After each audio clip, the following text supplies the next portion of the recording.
The South African Savings Institute launched the traditional July National Savings Month campaign today.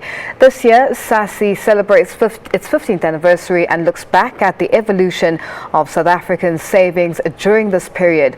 For more on this, we are joined by Gerald Mwandiambira, the acting CEO of South African Savings Institute. Good evening, Gerald, and thank you so much for joining us. Good evening, Tabitha. How are you? Now, 15 years of a campaign. Have you achieved the goals that you set out 15 years ago for South Africans to save? I don't think the goals set out 15 years ago have been achieved, simply because the country is still a net dis-saver. However, we are still intensifying the efforts and haven't given up. And I think what we did today was to launch another savings month. And some of the successes are that SASI, for example, started savings month with just one campaign.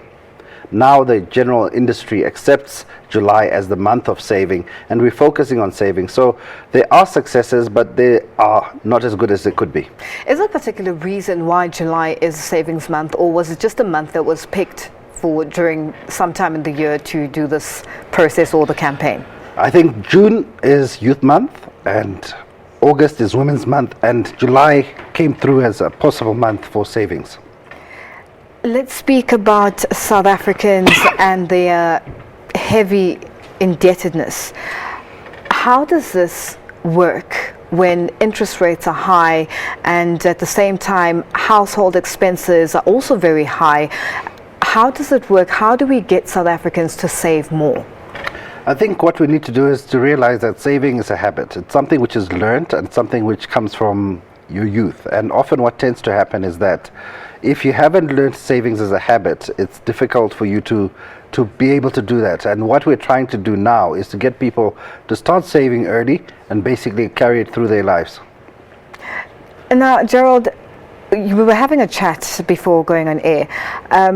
As you say, it's a habit. How do we get people, especially the older generation, the younger generation, might be able to start early, but the older generation, where do we bridge it? Where do we bridge the gap?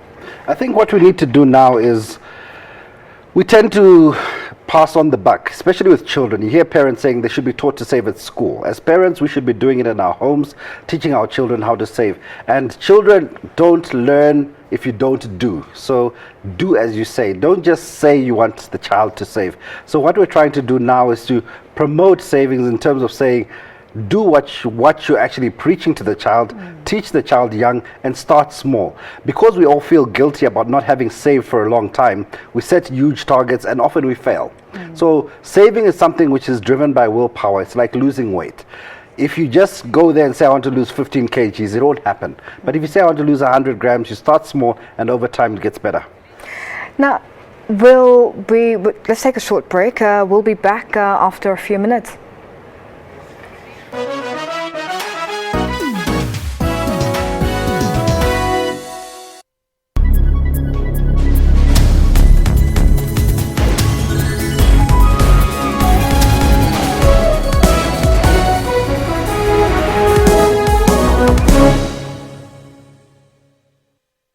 Why are electoral systems important in a democracy? We think of democracy as voting people into office. The other side of the coin is that we would be more empowered and more accountable in politics if we could do the opposite, is vote them out when they don't deliver. Politics is about who gets what, when and how. If you look up on the internet as to how the head of state is chosen, it says monarchy. We should not refer to an election as a contest.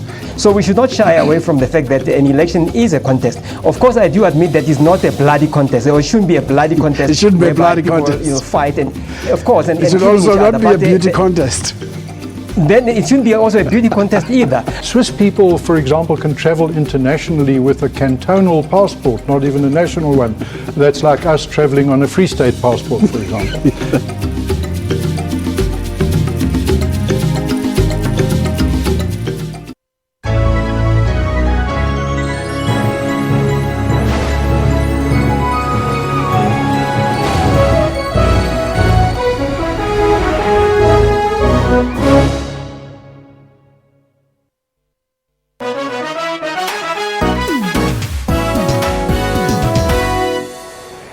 Welcome back. We continue our conversation with the acting CEO of the South African Savings Institute, Gerald Mwandiambira. Gerald, before we went off to break, we were speaking about the heavy indebtedness of South Africans and the issue where it starts small. You made an example of somebody who wants to lose weight and they have to start small to get to the point where they want to be. Now, let's speak about the reports that have also revealed that the Chinese earn less than South Africans, yet they manage to save more than South Africans. How do they get that right?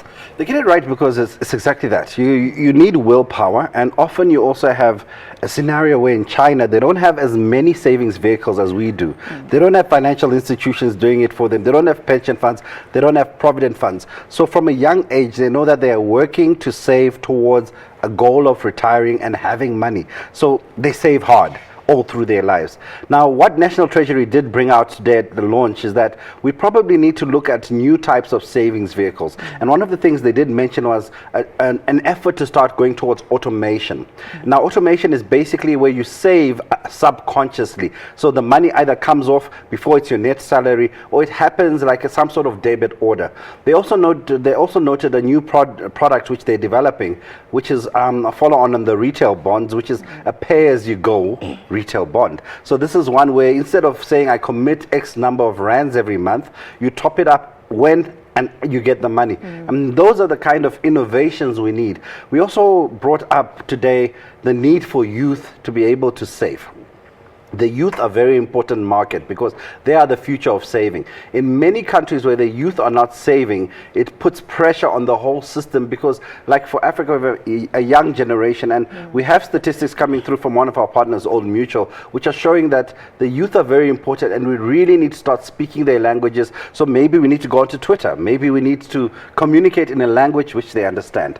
Now, just communicating in a language that they understand, and coming from June being Youth Month and July being Savings Month, does it become very important where the relationship between an individual and money becomes a major factor?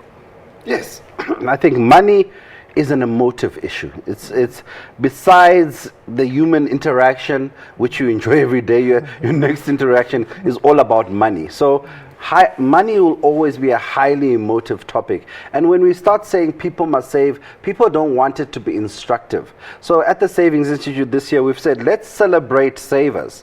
We're not as bad as we think we are, but we're nowhere near where we should be. Because if you look at the household savings average rate, it's diluted by the fact that unemployment is going up. So you can't really look at that. But if you look at people who are employed, most people have a pension and a provident fund. The unfortunate thing is that when they were given a choice to save for that, they ticked 2.5% instead of 7.5%. So let's get people to start changing that from 2.5%, 7.5%. 3 months it hurts, then you start saving more. And let's start changing that behavior. But money is highly emotive and highly individual, which is why it's difficult to paint everyone with the same brush, because most people don't do the same things. Now let's speak about the campaigns that you're going to be running during the month of July, just to create awareness for young people and the older people to sort of start saving and save even more. As you say, the automotive systems where you pay as you go or you pay as you earn, that sort of thing. What are you going to be driving? Well, we're not a financial institution, so we actually don't have savings products, but we basically promote savings. What we will be doing is basically with our partners going through and promoting the message of saving.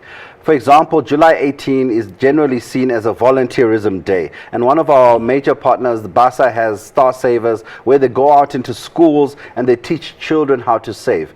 There's also campaigns around tax-free savings accounts, etc. So it's a month of which savings is a topic. But unfortunately, we don't want us to only discuss savings in July. Let's take it through into Women's Month, through to the festive season. And what we are appealing to South Africans is just to take a step back and realize, are they saving enough? If you were to lose your salary today, how long could you live your lifestyle without any income? If it's a very short time, it means you should be saving. Gerald, thank you so much for joining us. We have to leave it there for now. That was Gerald Mwandiambira, the acting CEO of South African Savings Institute, giving us insights on what the July National Savings Month campaign is all about. In other news, violence and extremism